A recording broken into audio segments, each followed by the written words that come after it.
ನಮಸ್ಕಾರ ಸ್ನೇಹಿತರೆ, ಜೀವನಕ್ಕೆ ದಾರಿ ಚಾನಲ್ಗೆ ನಿಮ್ಮೆಲ್ಲರಿಗೂ ಆತ್ಮೀಯ ಸ್ವಾಗತ. ಸ್ನೇಹಿತರೆ, 18 ಮಹಾಪುರಾಣಗಳಲ್ಲಿ ಒಂದಾದ ಗರುಡ ಪುರಾಣವು ಒಂದು ವಿಷಯವನ್ನು ಹೇಳುತ್ತದೆ. ಅದೇನೆಂದರೆ 7 ತಲೆಮಾರುಗಳ ಸಂತೋಷದ ಒಂದು ರಹಸ್ಯವನ್ನು ಹೇಳುತ್ತದೆ. ಅದೇನಂತ ನೋಡೋಣ. 18 ಮಹಾಪುರಾಣಗಳಲ್ಲಿ ಒಂದಾದ ಗರುಡ ಪುರಾಣವು ವ್ಯಕ್ತಿಯ ಜನನ, ಮರಣ ಹಾಗೂ ಮರಣಾನಂತರದ ಸಂದರ್ಭಗಳನ್ನು ವಿವರಿಸುವುದು ಮಾತ್ರವಲ್ಲ, ಸಂತೋಷದ ಜೀವನಕ್ಕೆ ಅವಶ್ಯಕವಿರುವ ವಿಷಯಗಳ ಕುರಿತು ಕೂಡ ಹೇಳುತ್ತದೆ. ಗರುಡ ಪುರಾಣದಲ್ಲಿ 5 ಮಹತ್ವಪೂರ್ಣ ವಿಷಯಗಳ ಕುರಿತು ಹೇಳಿತು. ಇವುಗಳಿಂದ ನಮ್ಮ 7 ತಲೆಮಾರುಗಳು ಸಂತೋಷದ ಜೀವನವನ್ನು ನಡೆಸುತ್ತವೆ. ಆ 5 ವಿಷಯಗಳಾವು ನೋಡಿ. ಹಿಂದೂ ಧರ್ಮದ 18 ಮಹಾಪುರಾಣಗಳಲ್ಲಿ ಒಂದಾದ ಗರುಡ ಪುರಾಣದಲ್ಲಿ ಜೀವನ ಮತ್ತು ಮರಣಕ್ಕೆ ಸಂಬಂಧಿಸಿದ ಅನೇಕ ನಿಗೂಢ ರಹಸ್ಯಗಳನ್ನು ಹೇಳಲಾಗಿದೆ.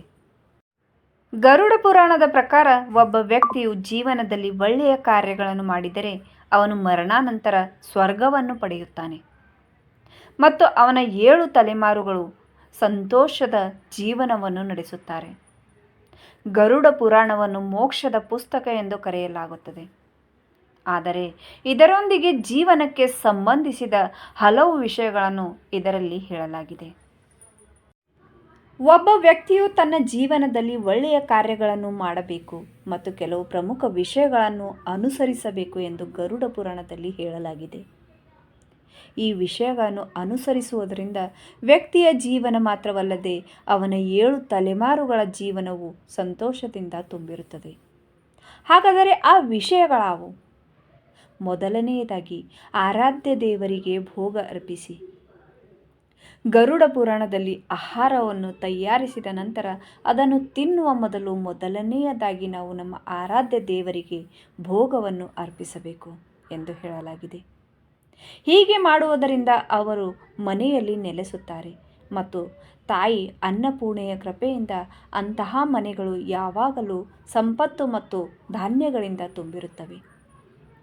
ಎರಡನೆಯದಾಗಿ, ಧಾರ್ಮಿಕ ಪಠ್ಯಗಳನ್ನು ಓದಿ. ಪ್ರತಿಯೊಬ್ಬ ವ್ಯಕ್ತಿಯು ಧಾರ್ಮಿಕ ಪಠ್ಯಗಳ ಜ್ಞಾನವನ್ನು ಹೊಂದಿರಬೇಕು. ಇದಕ್ಕಾಗಿ ನೀವು ಅವುಗಳನ್ನು ಓದಬೇಕು. ಧಾರ್ಮಿಕ ಪಠ್ಯಗಳಲ್ಲಿ ಜೀವನವನ್ನು ಯಶಸ್ವಿ ಮತ್ತು ಸರಳಗೊಳಿಸುವುದರ ಜೊತೆಗೆ ನೀತಿಶಾಸ್ತ್ರ ಮತ್ತು ನಿಯಮಗಳ ನಿಗೂಢ ವಿಷಯಗಳ ಕುರಿತು ಉಲ್ಲೇಖಿಸಲಾಗಿದೆ. ಮೂರನೆಯದಾಗಿ, ದಾನ. ಹಿಂದೂ ಧರ್ಮದಲ್ಲಿ ದಾನವೇ ಪ್ರಮುಖವೆಂದು ಹೇಳಲಾಗುತ್ತದೆ. ನೀವು ಬಡವರಿಗೆ, ಬ್ರಾಹ್ಮಣರಿಗೆ, ಕೈಲಾಗದವರಿಗೆ ದಾನ ಮಾಡುವುದರಿಂದ ಅದರ ಫಲವನ್ನು ನೀವು ಮಾತ್ರವಲ್ಲ, ನಿಮ್ಮ 7 ತಲೆಮಾರುಗಳು ಕೂಡ ಅದರ ಶುಭ ಫಲವನ್ನು ಪಡೆದುಕೊಳ್ಳುತ್ತವೆ. ಅದಕ್ಕಾಗಿಯೇ ಕಾಲಕಾಲಕ್ಕೆ ನಿಮ್ಮ ಸಾಮರ್ಥ್ಯಕ್ಕೆ ಅನುಗುಣವಾಗಿ ಹಸಿದವರಿಗೆ ಮತ್ತು ನಿರ್ಗತಿಕರಿಗೆ ದಾನ ಮಾಡಿ. ಆರಾಧನೆ. ಪ್ರತಿಯೊಬ್ಬ ವ್ಯಕ್ತಿಯು ನಿಯಮಿತ ಪೂಜೆಯೊಂದಿಗೆ ತನ್ನ ಕುಲದೈವವನ್ನು ಪೂಜಿಸಬೇಕು. ವಿಶೇಷ ತಿಥಿಗಳಲ್ಲಿ ಇವರನ್ನು ಪೂಜಿಸುವುದರಿಂದ ಕುಟುಂಬದಲ್ಲಿ ಸುಖ ಸಂತೋಷವಾಗುತ್ತದೆ. ಗರುಡ ಪುರಾಣದ ಪ್ರಕಾರ ಕುಲದೇವತೆಯನ್ನು ಪೂಜಿಸುವುದರಿಂದ 7 ತಲೆಮಾರುಗಳು ಉದ್ಧಾರವಾಗುತ್ತವೆ ಎನ್ನುವ ಉಲ್ಲೇಖವಿದೆ. ಕೊನೆಯದಾಗಿ, ಗಿಡಗಳನ್ನು ನೆಟ್ಟು ಪೋಷಿಸಿ. ಗರುಡ ಪುರಾಣದಲ್ಲಿ ಪ್ರತಿಯೊಬ್ಬ ವ್ಯಕ್ತಿಯು ತನ್ನ ಜೀವಿತಾವಧಿಯಲ್ಲಿ ಮರಗಳನ್ನು ಮತ್ತು ಗಿಡಗಳನ್ನು ನೆಡಬೇಕು ಎಂದು ಹೇಳಲಾಗಿದೆ.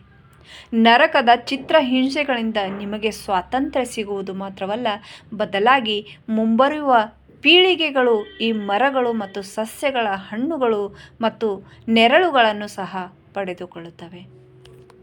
ಸ್ನೇಹಿತರೆ, ಈ ಗರುಡ ಪುರಾಣದ ಅದ್ಭುತ ವಿಷಯ ನಿಮಗೆ ಇಷ್ಟವಾದಲ್ಲಿ ವಿಡಿಯೋಗೆ ಲೈಕ್ ಮಾಡಿ, ಶೇರ್ ಮಾಡಿ ಮತ್ತು ಚಾನಲ್ ಮೇಲೆ ನೀವು ಹೊಸಬರಾಗಿದ್ದರೆ ಪ್ಲೀಸ್ ಚಾನಲ್ಗೆ ಸಬ್ಸ್ಕ್ರೈಬ್ ಮಾಡಲು ಮರೆಯದಿರಿ. ಮತ್ತೆ ಭೇಟಿಯಾಗೋಣ ಮತ್ತೊಂದು ಹೊಸ ವಿಡಿಯೋದಲ್ಲಿ. ಅಲ್ಲಿಯವರೆಗೂ ಧನ್ಯವಾದಗಳು.